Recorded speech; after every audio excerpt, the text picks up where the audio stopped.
നഗരം ഗതാഗതക്കുരുക്കിൽ വീർപ്പുമുട്ടുകയും വഴക്കും കയ്യാങ്കളിയും നിത്യസംഭവമാവുകയും ചെയ്യുമ്പോൾ പരിഹാരമാകാനുള്ള പുതിയ ബസ് സ്റ്റാൻഡ് പാതിവഴിയിൽ. 4 വർഷം മുമ്പ് അന്നത്തെ മുഖ്യമന്ത്രി വി.എസ്. അച്യുതാനന്ദൻ തറക്കല്ലിട്ട Alamipalli bus terminal cum commercial കോംപ്ലക്സാണ് പണി പൂർത്തിയാകാതെ കിടക്കുന്നത്.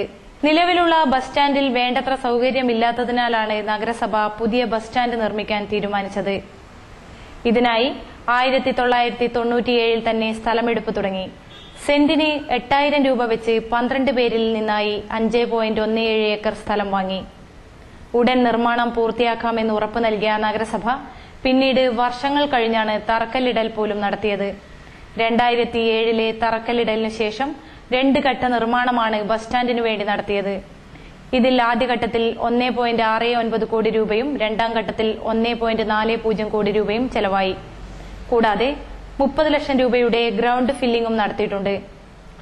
നിലവിൽ 8 കോടി രൂപ ലക്ഷ്യം വെച്ച് ആരംഭിച്ച പദ്ധതിയിൽ പൂർത്തീകരിക്കേണ്ട പ്രവർത്തനങ്ങൾ ഇനിയും ഏറെയുണ്ട്.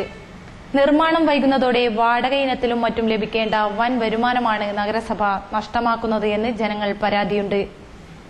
നിലവിൽ ബസ് സ്റ്റാൻഡ് കെട്ടിടത്തിന് പുറമെ 3 നിലയുള്ള ഒരു കോംപ്ലക്സും നിർദ്ദിഷ്ട സ്ഥലത്ത് പണിതിട്ടുണ്ട്. അടുത്ത ഘട്ടത്തിൽ 2 നിലകൾ വീതമുള്ള 2 കെട്ടിടം കൂടി പണിയുമെന്ന് അധികൃതർ പറയുന്നു.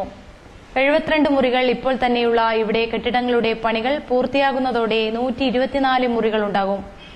ഇവിടെ അഡ്വാൻസ് ഇനത്തിലും വാടക ഇനത്തിലും ലഭിക്കേണ്ട വൻ വരുമാനമാണ് അധികൃതരുടെ നിഷ്ക്രിയത്വം മൂലം നഷ്ടമാകുന്നത്.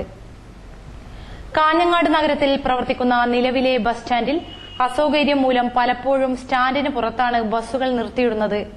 ദേശീയപാതയിൽ ഏറ്റവും തിരക്കുള്ള സ്ഥലം കൂടിയായതിനാൽ ഇവിടെ ട്രാഫിക് പ്രശ്നങ്ങൾ നിത്യസംഭവമാണ്. ഒപ്പം അരികിലായി ഓട്ടോ സ്റ്റാൻഡും വഴിയോര കച്ചവടക്കാരും പാതയുടെ സിംഹഭാഗവും കൈയടക്കുന്നുണ്ട്.